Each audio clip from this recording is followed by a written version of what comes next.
We look over the rooftops and terraces on the slopes of the Hill of Zion. Our attention is drawn to the little bell tower of St. Mark's Monastery.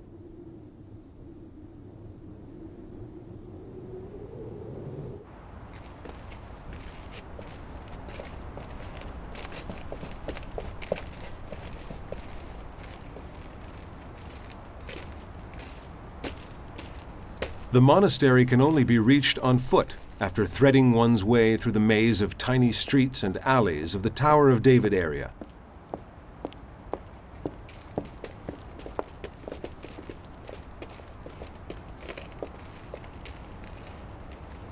It was built on the ancient site of the evangelist's home. An inscription in medieval Syriac, discovered in 1940 to the left of the main entrance to the monastery's church, testifies to this. It reads, "This is the house of Mary, mother of John called Mark, proclaimed Church of the Holy Apostles and named after the Virgin Mary, Mother of God, following the ascension to heaven of our Lord Jesus Christ, restored after the destruction of Jerusalem by Titus in the year of the Lord 73. After the Syrian Orthodox Church lost its other churches and properties here in the Holy City, the monastery became, and still is, the Archbishop's seat and center of Jerusalem's Syriac community.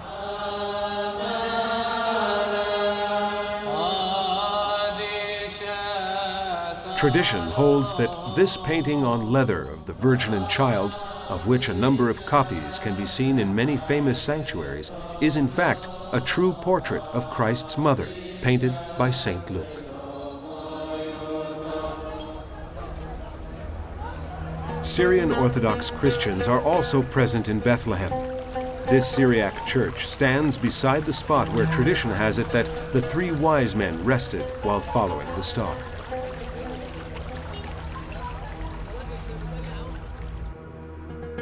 Tradition also declares that it stands on the very site of the inn where Joseph and Mary failed to find room. Given Mary's impending labor, they were forced to take shelter in the grotto, which has now been incorporated into the nearby Basilica of the Nativity.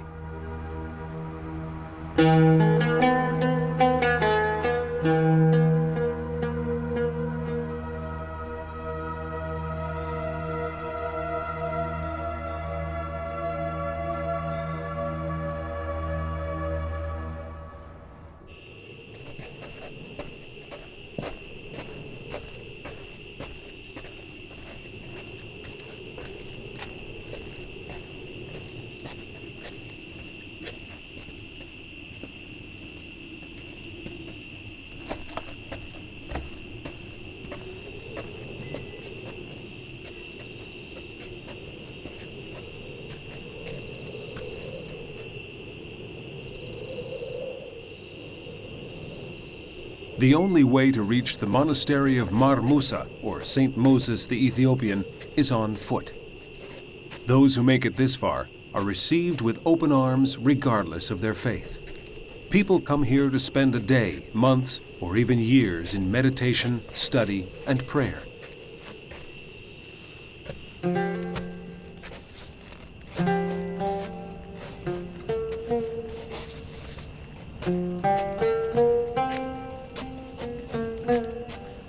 No wonder that the small resident community, a fine example of fraternal heterogeneity, is in a state of constant flux. An important Syrian Orthodox monastery for centuries, in the 19th century, Mar Musa changed hands and eventually fell into ruin. Now, run by the Italian Jesuit who is the power behind the renovation work, it's become a place of ecumenical hospitality to enhance the mutual understanding that embraces all Christians, no matter which confession they belong to, and to extend it to include Muslims and followers of other religions. Tradition says that the monastery was founded by an Ethiopian who traveled through Egypt and Palestine and settled in Syria, where he lived as a hermit and died a martyr.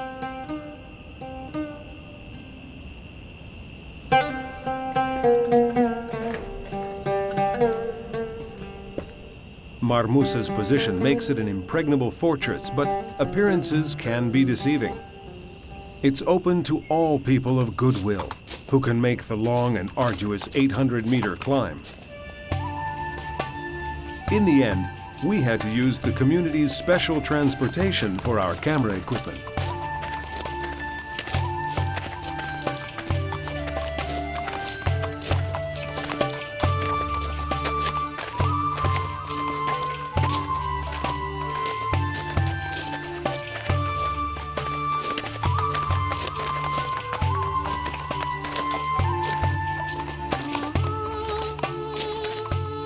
The terrain around the monastery is barren and inhospitable, traversed by tracks that are as difficult as the proverbial path to heaven.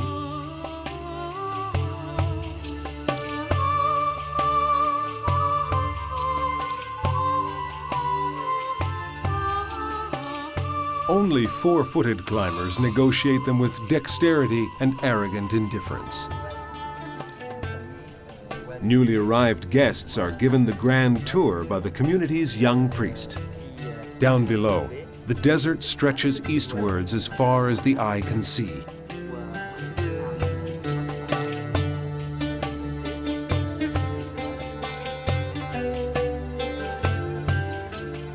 Among the many interesting sights are the caves where the monks once lived. Rain collected in large cisterns was their only source of water. Some of the caves have been converted into cells to host guests. Recently, the number of visitors has been growing steadily, and the construction of additional guest quarters is already underway. The monastery dates from the 4th century, but it took on its current shape in the 15th century when it became an important Syrian Orthodox cenobion. In 1982, it was in a seemingly irreversible state of ruin. Rebuilding has been a long and difficult task, financed by a school of restorers through a cooperative venture of Italian professors and local students. Most of the medieval frescoes have been saved, and it's hoped that even more will be recovered in the future. Among the frescoes, a large Last Judgment occupies the entire west wall.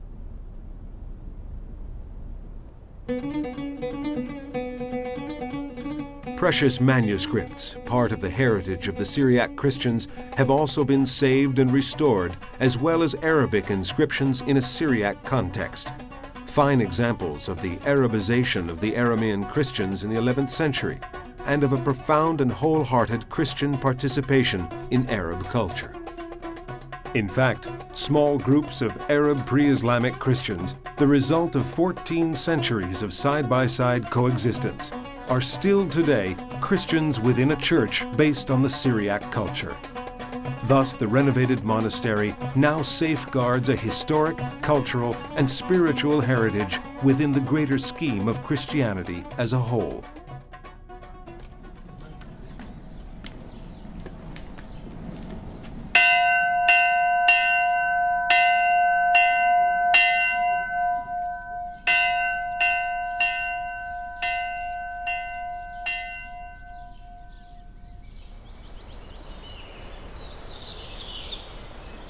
Kara means coconut, and Kerala means land of coconuts. At the southernmost point of India, the Aramaic heritage of the Syrian Orthodox Church dates back to the time when Thomas the Apostle landed here to spread the gospel message.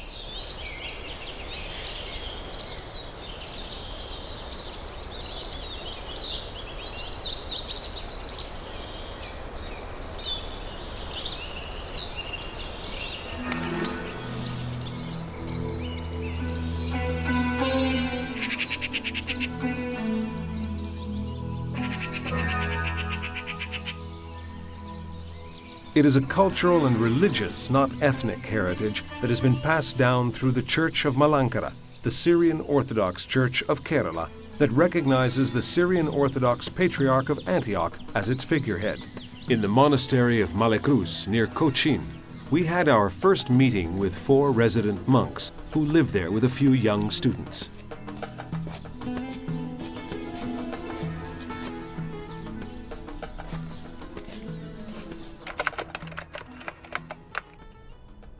Three monks, including the abbot, were educated in the seminary.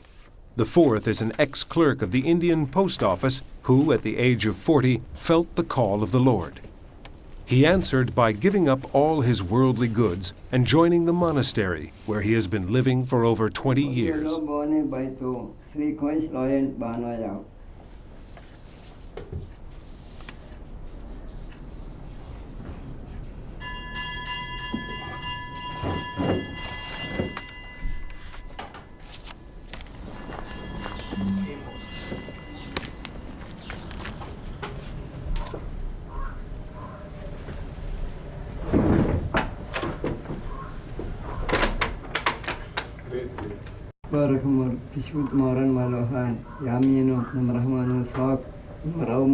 May you show mercy and blessings on this food. Bless it in the name of the Holy Trinity, in the centuries of centuries. Amen. Listening to this grace said by a humble monk in the language that the biblical patriarchs used 4,000 years ago in their prayers to God, and that Jesus of Nazareth used 2,000 years ago, is a moving experience. It's an invisible link that brings different places and moments in history together into a single religion. Emphasized by the discovery on distant shores of the living memory of the Arameans, a people that was born pagan and became a people of God.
At the dawn of Christianity, in the 4th year after the ascension of Christ, Peter, the Prince of the Apostles, founded the first Christian church here in Antioch, modern-day Antakya. The first patriarchal seat of the Syrian Orthodox Church, directly descended from Peter's church, was therefore also in Antioch, where it remained until the year 518. The seat of the church was then moved to various monasteries of Mesopotamia. The last was Deir Zafiran, which remained the official seat of the Patriarchate for nearly 700 years, from 1293 until 1932.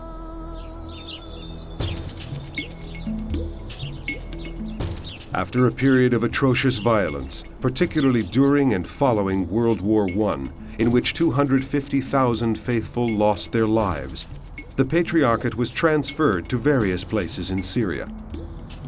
Since 1957, it has been in Damascus. Today, the spiritual head of the Syrian Orthodox Church continues to carry out his high apostolic mission from the capital of Syria. Near the gate of Bab Tuma, one of the 7 gates in the ancient walls of Damascus, is the seat of the Patriarchate.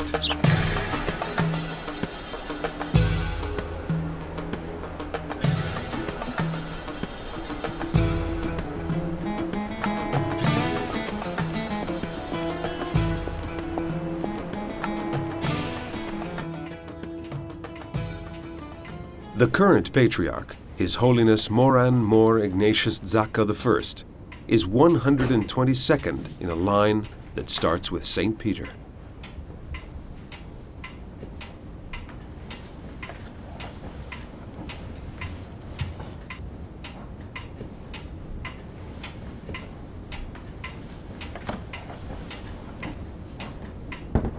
A half-hour drive north of Damascus is the great seminary of St. Ephraim, whose impressive buildings were officially opened in 1966.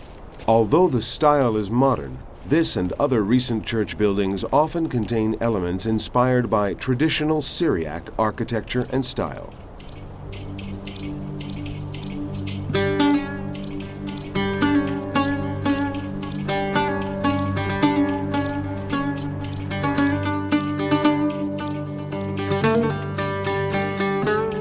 One example of this is the new Monastery of St. Mary near Hasake in eastern Syria. It has only recently been finished. A spontaneous act of reverence by a passing van driver honored the sanctity of this new monastery that was still not inaugurated at the time.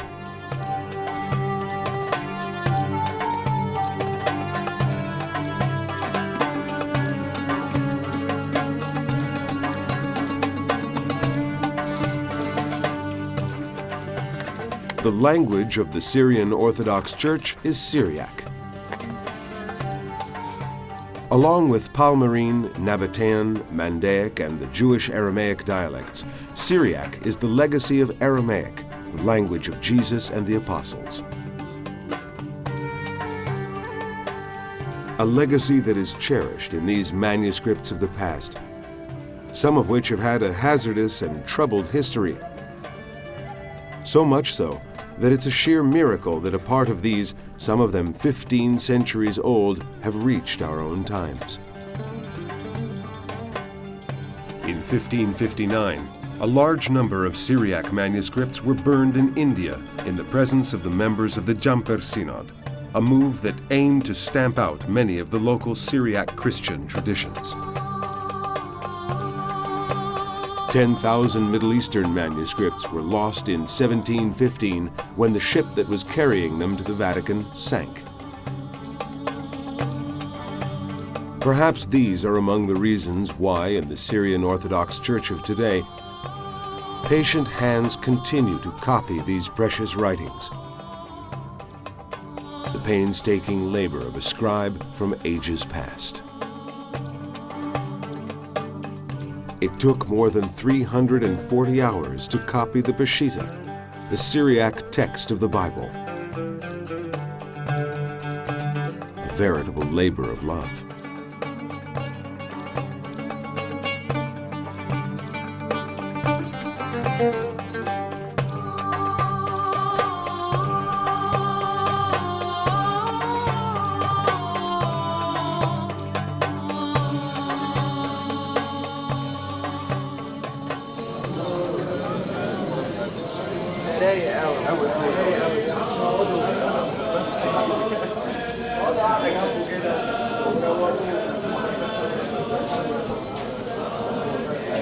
Here in the cave church of St. Peter in Antioch, the final liturgical ceremony of a synod of Syrian Orthodox bishops is being held. The synod is attended by the Patriarch and the archbishops and metropolitans of the 27 dioceses into which the church is divided. In turn, the dioceses gather together some 5 million faithful scattered throughout the Middle East, India, and the rest of the world as a result of the diaspora that has taken place due, above all, to the need to escape from fanaticism and oppression in several of the home countries.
When the solemn ceremony is over, the Patriarch and the bishops receive the respects of Christians who have come from all over the world to attend this rare event.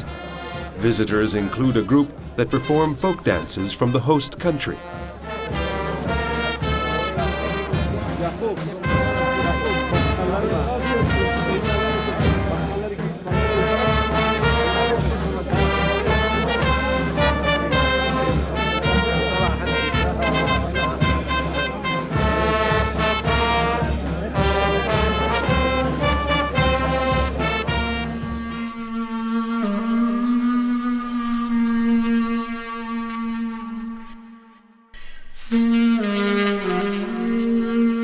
From the end of the 19th to the mid-20th century, thousands of Syrian Orthodox Christians emigrated to North and South America, Europe, and to Australia.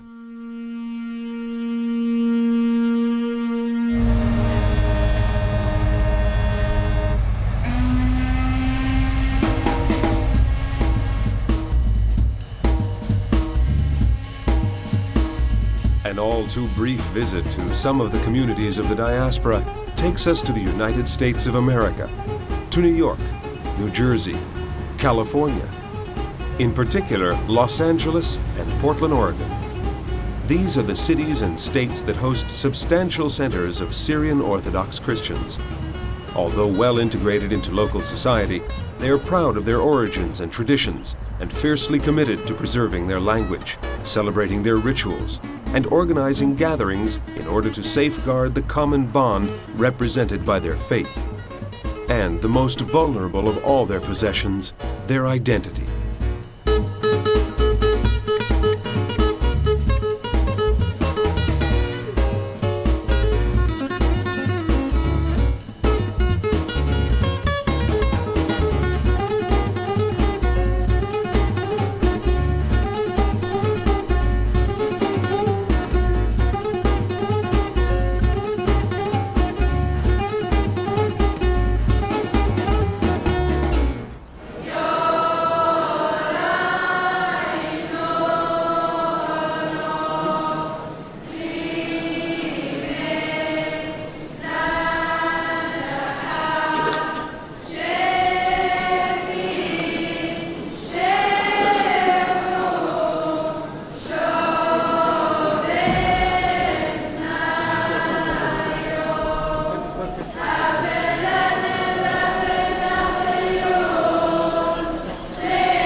It would be a mockery if, after escaping near annihilation in its countries of origin, this people were to succumb to the different customs of their host countries and a higher standard of living that could dull or even wipe out altogether an age-old cultural identity.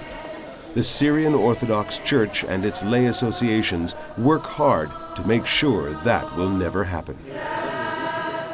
The religious communities are subordinate, through their bishops, to the authority of the Patriarch, but the lay communities are independently organized and sponsor meetings and rallies born of individual and collective initiatives. Syriac cultural associations and lay communities are grouped into federations, which in turn belong to an organization that unites and represents them all, the SUA, the Syriac Universal Alliance. The SUA was established on July 16, 1963, in New Jersey by the Syrian National Federation in Sweden and the American Aramaean Associations. The founders' goals were to have an international organization able to protect the rights of Syrian Aramaean individuals and the Syrian Aramaean community all over the world, to preserve the language and Aramaean traditions and heritage, and to instill in Syrian Aramaeans the consciousness of their identity and roots, as well as to ensure their freedom and equality on a par with other peoples and nations.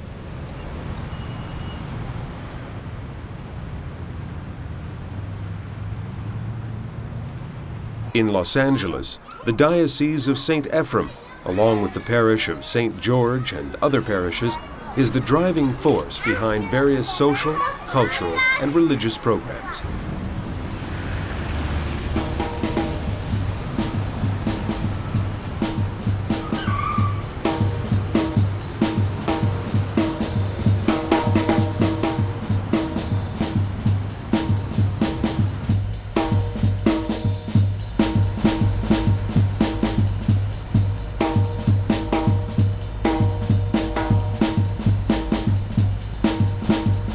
Portland, Oregon.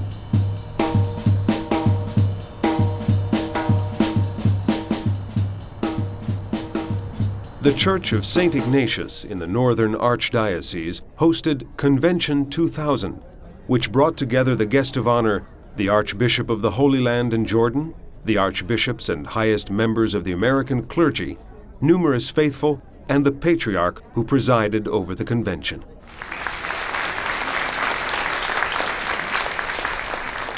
The program called for a series of educational, cultural, and social events. The theme of the convention was a phrase from St. Paul's letters to the Hebrews in which he says, "Jesus Christ is the same yesterday, today, and forever."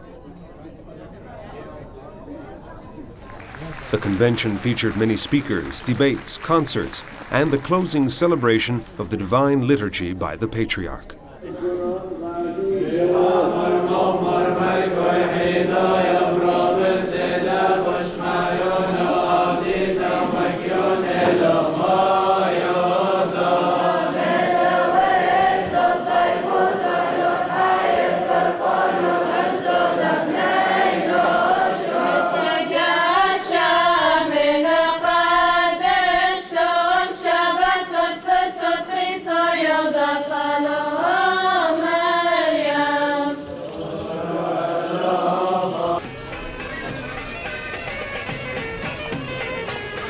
A lively open-air lunch with a menu of traditional dishes from the mother countries helped to consolidate the feeling of fraternity and cordiality that embraced everyone present, clergy and lay members alike.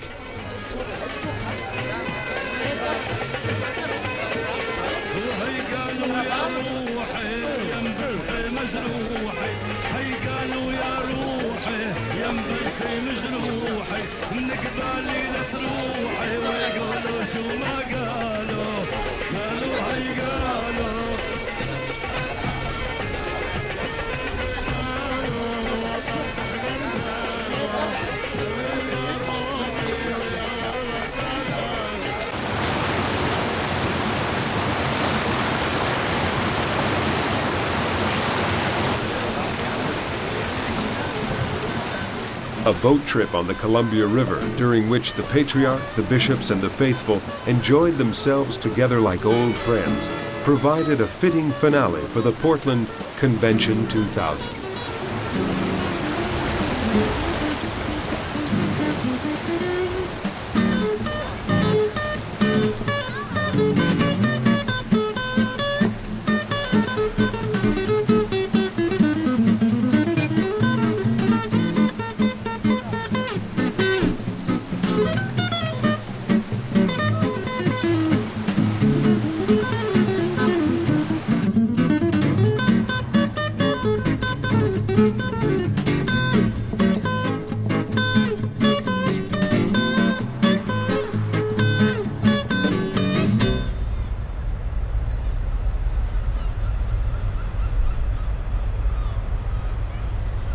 Montreal, Canada.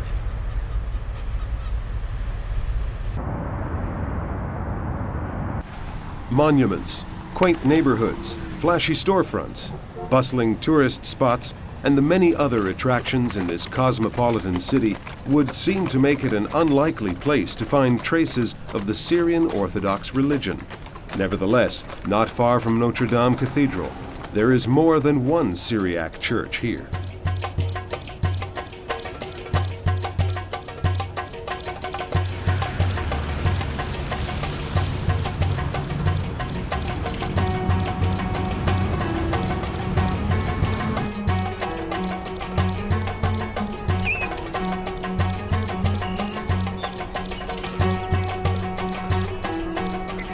On this site, the diocese's new community center will soon be built. The community holds a meeting to discuss how to get the most out of the new complex that will include a church and various social and recreational facilities.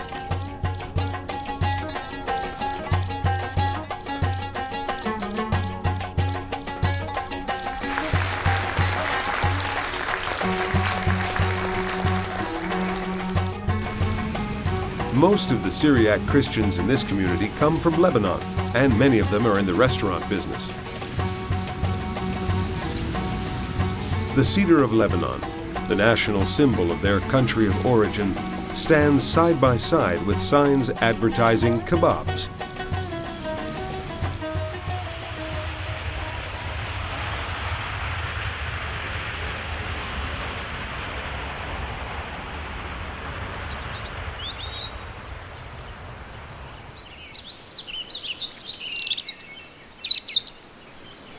Back in Europe at Art-Goldau, on Lake Zugersee near Lake Lucerne.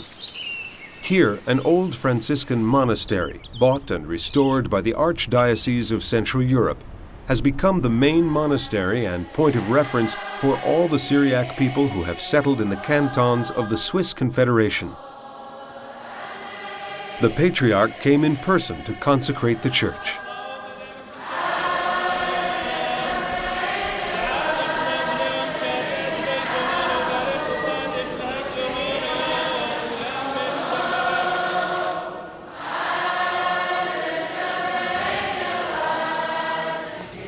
The ceremony is followed by a procession to the Catholic parish, graciously lent for the occasion since the monastery's church was too small to hold such a large congregation.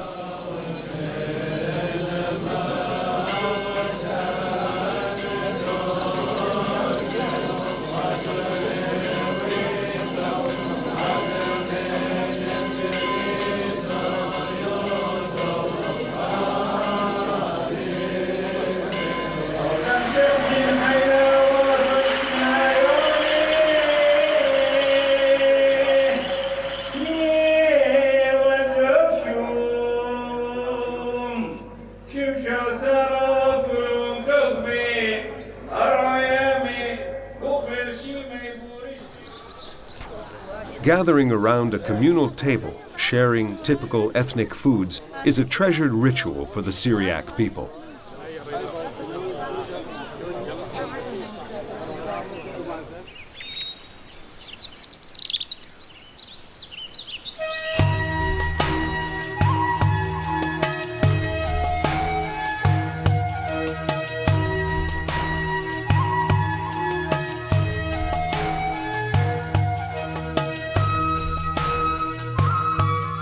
I baptize you in the name of the Father, the Son, and the Holy Spirit. In another Swiss church, a baptism celebrated according to the rigorous Syriac ritual welcomes Marcus Jakub Halef into the community. In Siebnen, in the canton of Schwyz, the president of the Association for Syro-Aramaic Culture commemorates the memory of the famous Archbishop Philoxenus Johannum Dolabani, who died in 1969. An orator, translator, poet, and author of more than 70 books, the Archbishop was a shining example for Syrian Christians of his generation and remains so for those who remember and revere him today.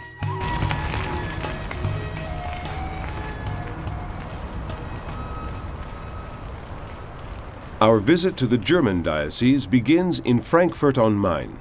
Once part of the Central European Diocese, this diocese has been independent since 1997 and is now one of the most important in Europe. Our first meeting with them takes place, naturally, in one of the many Syrian Orthodox churches. Living in Germany today are more than 55,000 Syrian Orthodox Arameans, most of whom are originally from Tur Abdin, with some 3,000 from Syria, Iraq, and Lebanon.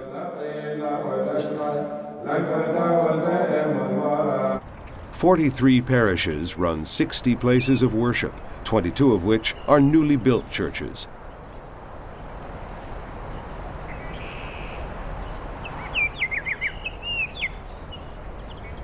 The Church of St. Gabriel in Kirchart, with its fine architecture, its icons, and its frescoes, is famous as the most beautiful Syrian Orthodox church in Europe.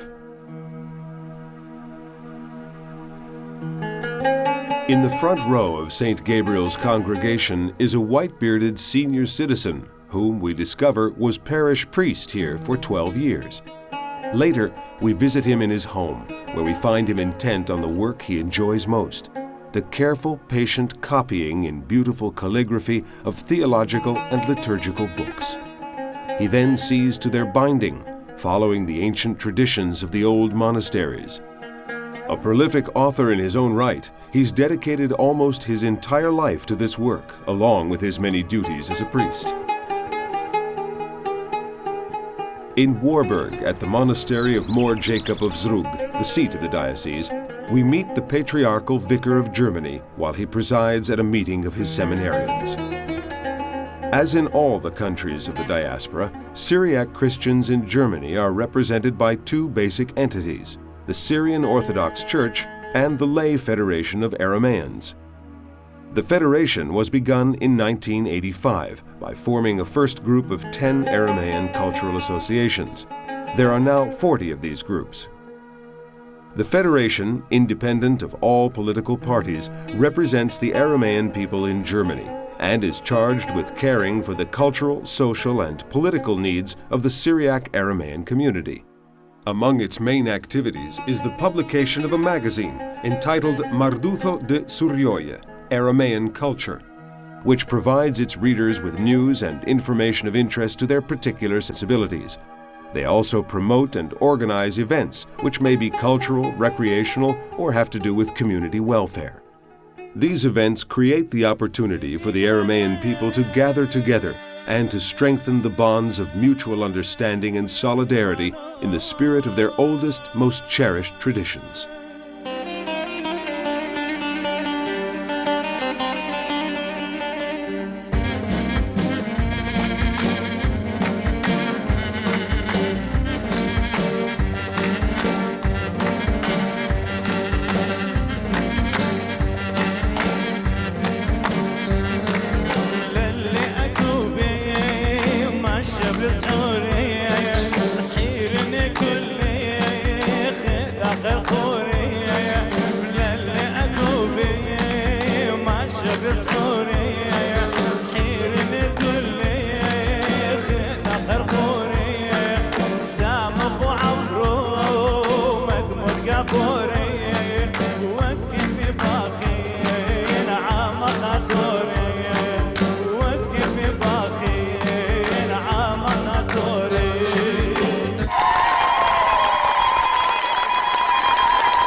Every now and then, there's a really special occasion, such as this consecration of a new church in Augsburg near Munich, performed by the Patriarch, ever ready to come to the call of his flock wherever and whenever it needs him.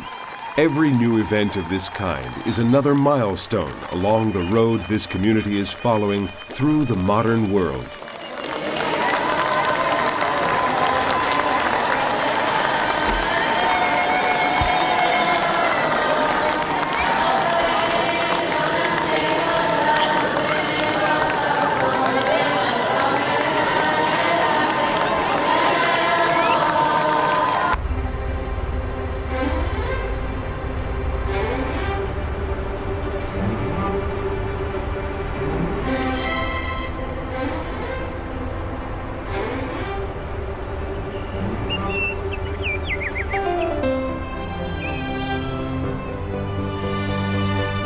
In Holland, the Church of Our Lady in Amsterdam welcomes us to the Archdiocese of Central Europe.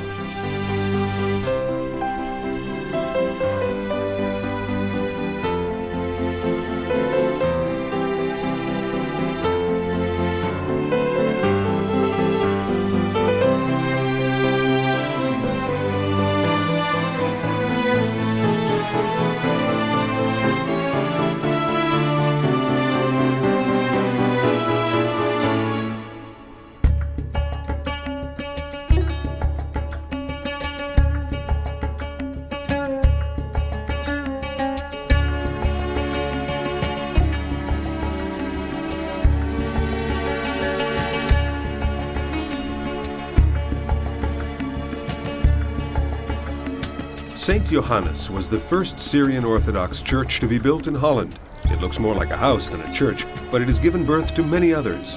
St. Mary's, St. Jacob's, St. Kyriakos,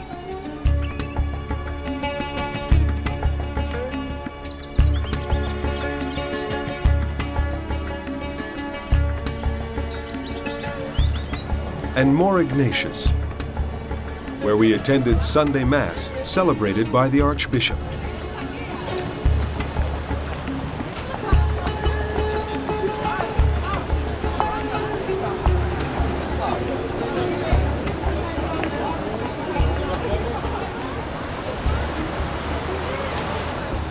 After Mass, we received a peremptory invitation to visit the Monastery of St. Ephrem near Hengelo, the seat of the Archbishop.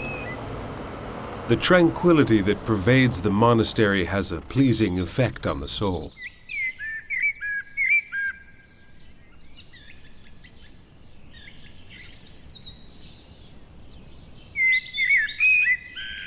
The diocese has its own cemetery, where members of the community can now find eternal rest in their own land, as if they had returned to their homes in the mountains of Tur Abdin and the villages of Syria.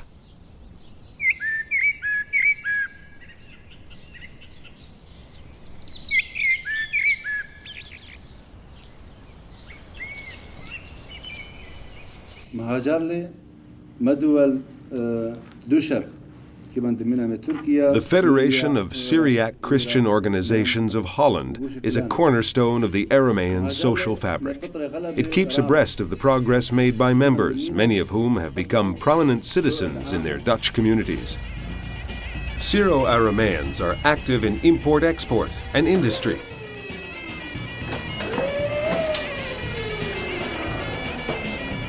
As well as in textiles and clothing manufacturing. Some are artisans who have brought with them skills learned in their countries of origin.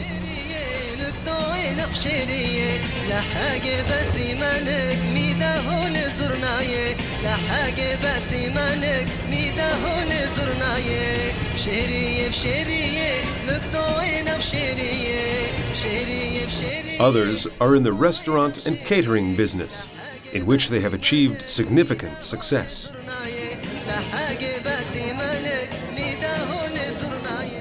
One Syriac community member runs a driving school.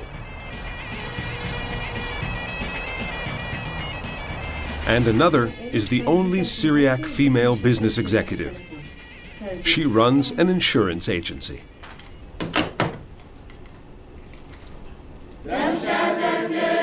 However, the community's songs and music remain the same as those played in the villages of Syria, Lebanon, Turkey, and Iraq.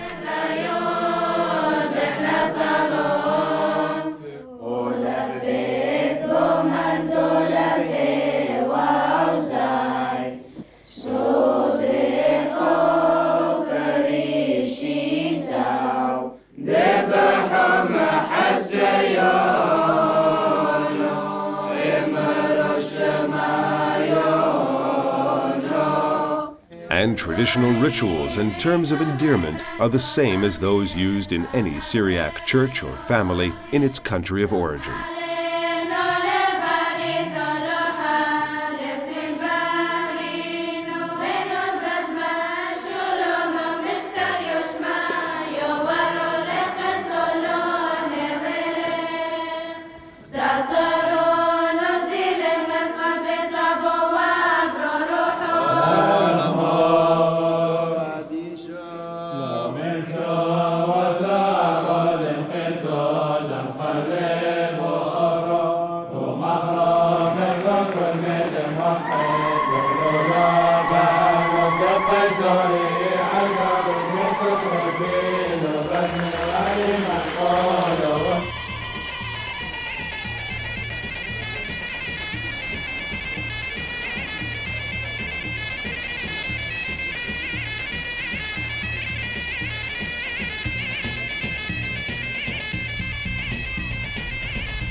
Sweden.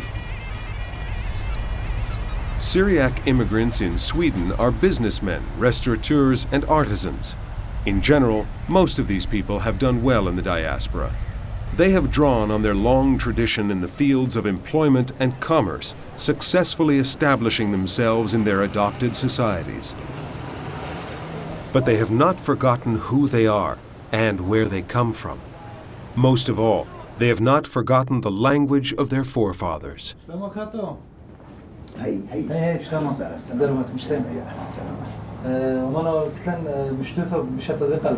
This professional photographer is talking in Syriac to a customer, a fellow Aramaean, living proof of the community's pride in its cultural heritage.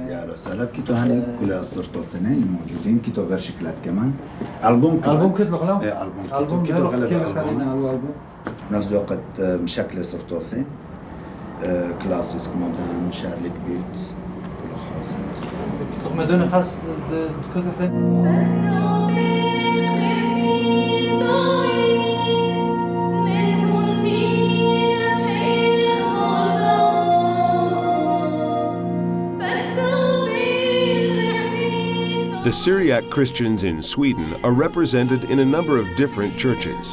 The Eastern Syriac Church, the Syriac branch of the Melkite Church, the Syriac Maronite Church, the Chaldean Church, the Syriac Catholic Church, the Protestant churches, and of course, the Syrian Orthodox Church, where most of the faithful congregate.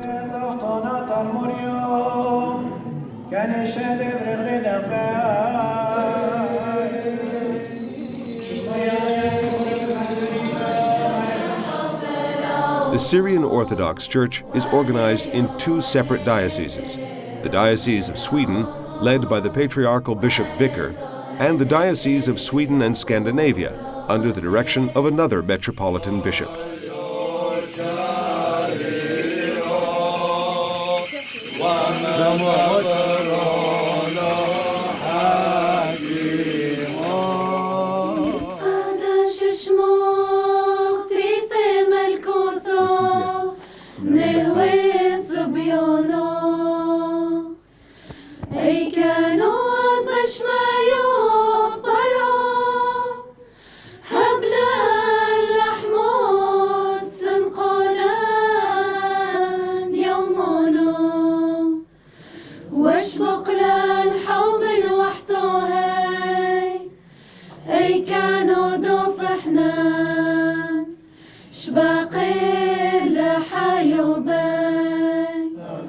Altogether, the Syrian Orthodox Christians in Sweden total more than 40,000.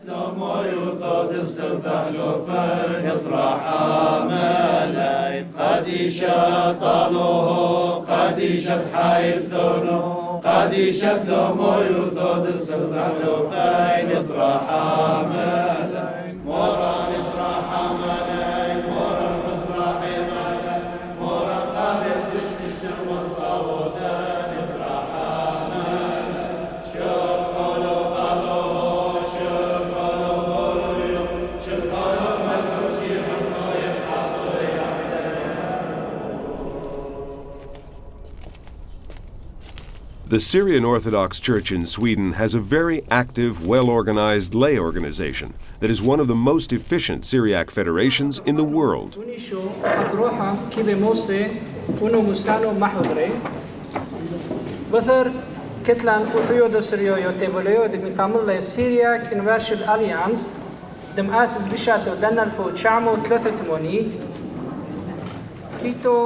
The lay commitment is very strong. With the Church's support, it promotes social and cultural activities that serve to unite the entire community and to stimulate exchange and collaboration between the different countries of the diaspora.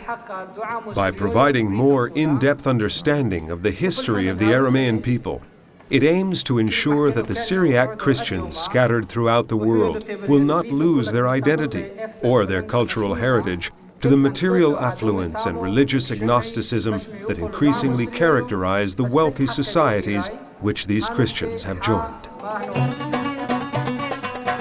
Sports-related activities are also used to promote the community's social and cultural well-being. The Syriac Federation's soccer team is among the top teams in Sweden's second division.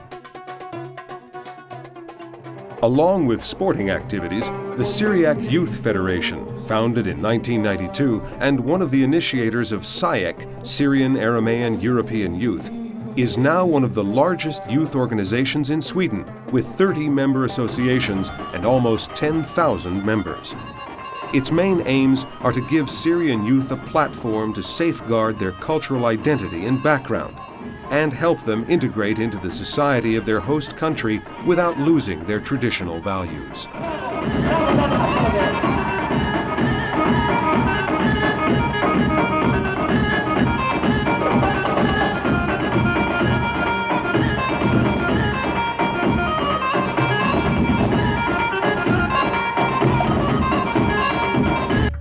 We're in the offices of the Syriac Federation in Sweden, where we visit the staff of Bahro Suryoyo, the Syriac Aramean Light, an independent magazine founded in Sweden in 1979.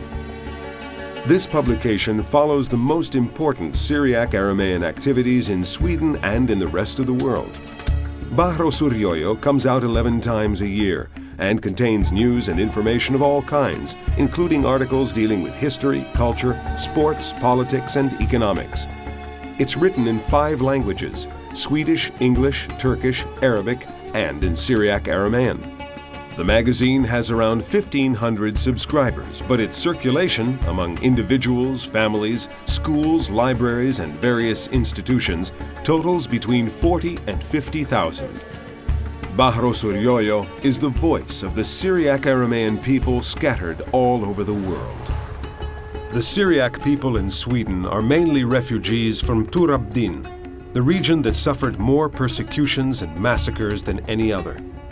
At the Federation's headquarters, a painfully simple rendition of those events by a popular artist serves as a tragic reminder.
India deserves its own chapter, or rather Kerala, the southernmost tip of the subcontinent where the Syriac Christian community flourishes in numerous branches. According to local tradition, St. Thomas landed here in 52 AD, founding the first Christian community. In the 1st century AD, there was a considerable amount of trade between South India and the Roman Empire.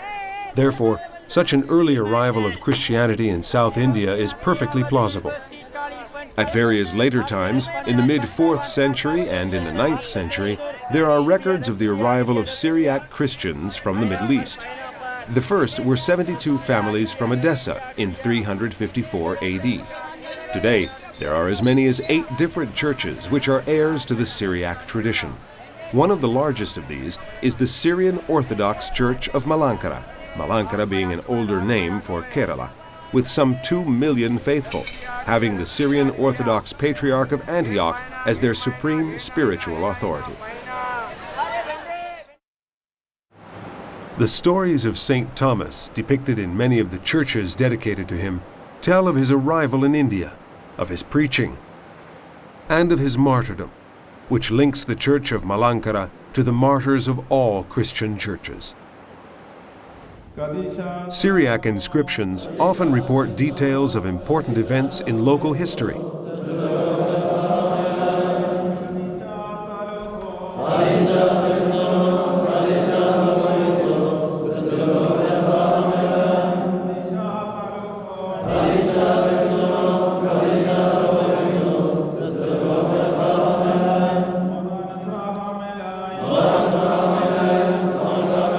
It's important to emphasize that faith in Christ, passed down for 2,000 years from father to son, has not erased the host country's local traditions and customs. On the contrary, many have been absorbed and integrated into the Church's rituals as spontaneous prayers and a sign of the people's true devotion.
St. Mary at Kothamangalam is the oldest church in Kerala.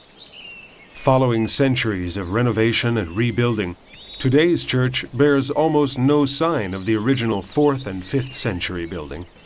All that remains is this stone inscribed with ancient Aramaic writing and the frescoes behind the main altar.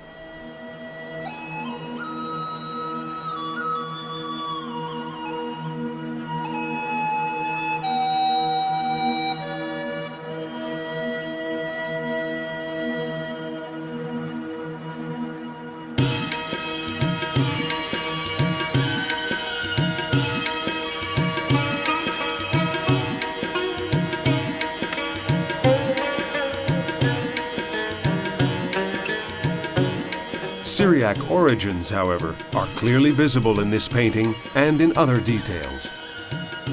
This church has a congregation of 1,000 families and is considered the cathedral of the Diocese of Angamali.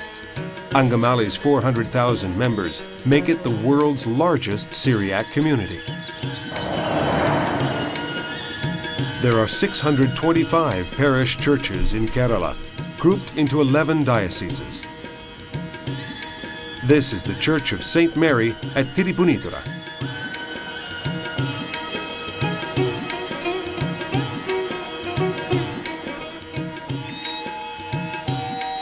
This church, looking out over a river, is St. Mary's in Piravam.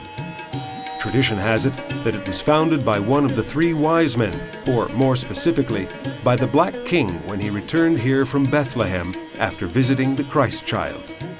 Originally, it was dedicated to the 3 kings, but since the Orthodox faith does not allow such unorthodox dedications, it was renamed the Church of St. Mary.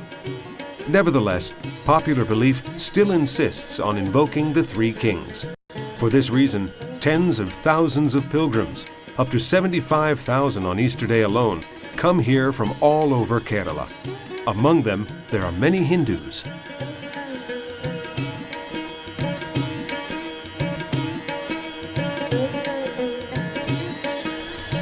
St. Mary's at Angamali is over 1,000 years old. There are several important paintings here, one of which depicts St. Thomas being presented as an architect to a powerful merchant.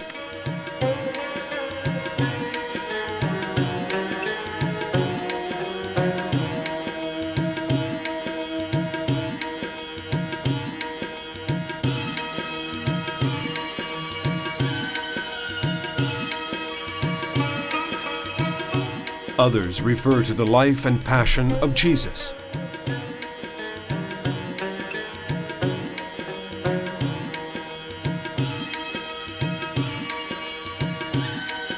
On the southern side, there is a Last Judgment. In the past, this was the mother church of Kerala. That's why it houses many tombs of bishops, and why the leader of the Syriac church in India, with the title Archdeacon, is buried here. The church of Mor Sabor and Mor Afrot at Akaparambu is even older. These 2 holy men and fathers of the church came to Kerala in 822 and built the church in 825, after the immigration of the 72 families from Edessa in 345. Their arrival heralded the second migratory wave of Syriac Christians from the Syriac linguistic area. The 2 saints then went on to found many other churches in Kerala that were known as Kadisha churches, from the Syriac word meaning saint or churches of saints.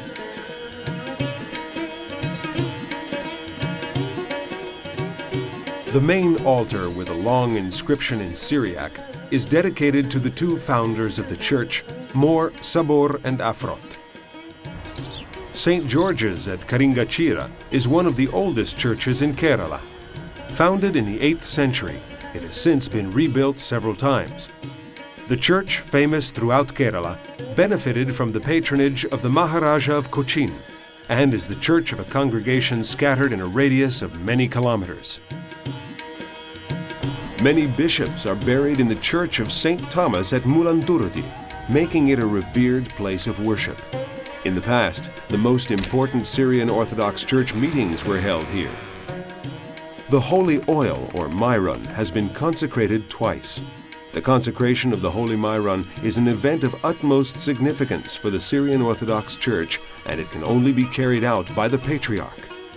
St. George's at Perumpili is a modern church under the direct jurisdiction of the Patriarch of Antioch.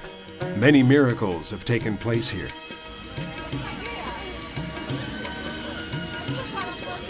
The Church of St. Mary at Kurupumpadi is the largest parish in Kerala.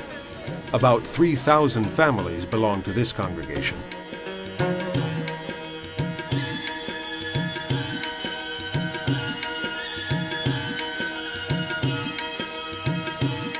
The painting of the Virgin on the main altar is 800 years old.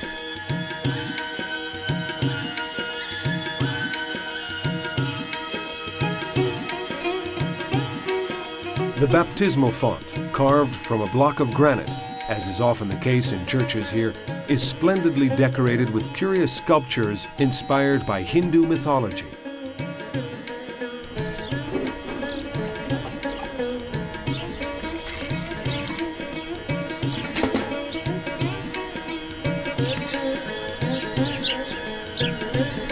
In the 19th century, the Diocese of Kandanadu was born.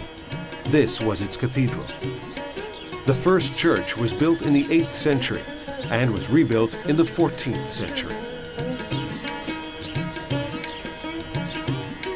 The little cemetery bears Syriac inscriptions.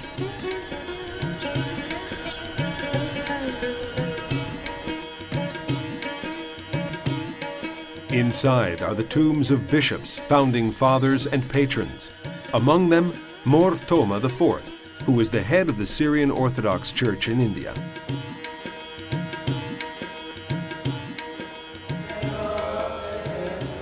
In 1685, the Patriarch of Antioch sent Bishop Yeldo Mor Baselios to take over the Church of St. Thomas at Kotamangalam, founded in 1455. 12 days after his arrival, the bishop died. But before he passed away, he appointed bishop a monk who had accompanied him. Yeldo Mor Baselios is considered a saint. Flocks of pilgrims come here from all over Kerala to worship at his tomb and to ask for his mercy and blessing. It's a veritable feat of organization to cook food in such great quantities for free distribution to the pilgrims. Every Saturday, many families come here to baptize their children, who, often in honor of Yeldo Mor Baselios, are christened Yeldo. Elephants, the symbol of Kerala, often participate in celebrations at the sanctuary. Although this quick overview aims to give only an idea of the vitality of the Syrian Orthodox Church in Malankara, we cannot omit the Theological Seminary of Vetikal near Cochin, the main port of Kerala. This is one of the most important institutions run by the Syrian Orthodox Church in all of India.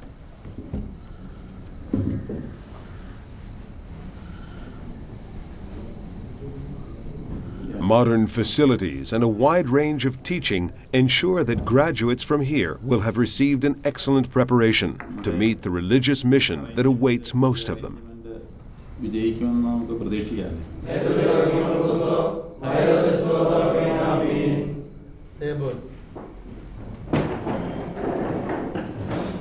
Lesson number 10 about work.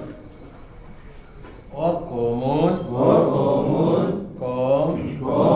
or common, comtun, comten, comin, or comnet.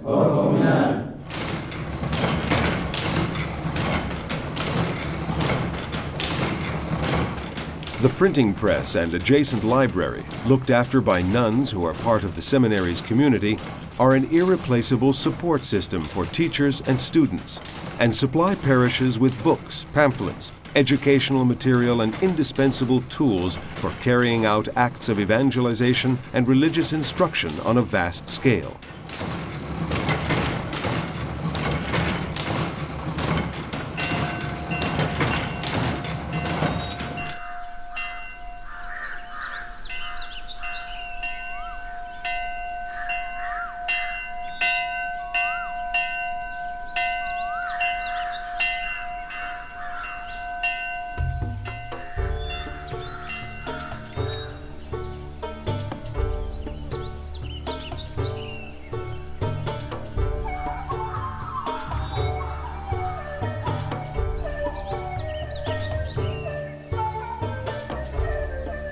The seminary in Vetikal, with the seminary of the Diocese of Knanaya and the St. Ephrem Ecumenical Research Institute in Kottayam, is a fundamental institution of Syriac culture and tradition in India, and is among the most efficient and respected in the world.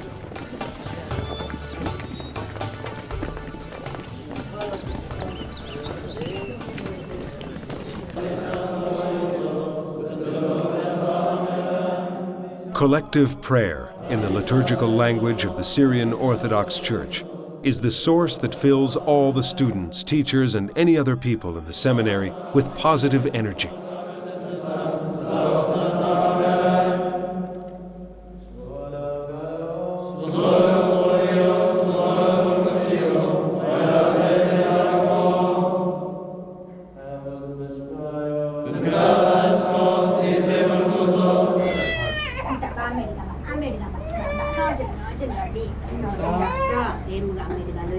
This child doesn't speak Syriac yet.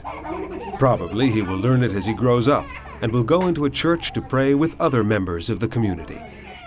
At this age, it's up to his parents and relatives to bring him to church, and they do so joyfully. They're aware of the importance of this day for their little boy. Soon, in the church of St. Thomas at Kotamangalam, he and many others will be introduced to the faith of Christ according to the traditions of their forefathers.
This Saturday, we'll see the baptism of at least 100 children. There is little reason to be surprised. The Indians are prolific, and many of them want to baptize their children in the church where the bishop who came from Antioch, Yeldomor Baselius, is buried. That's why every Saturday, this place is thronged with people, creating a kaleidoscope of images and a cacophony of sound.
Who knows how many of the little boys who have been brought here to be baptized today will go home bearing the name of the Holy Bishop Yeldo.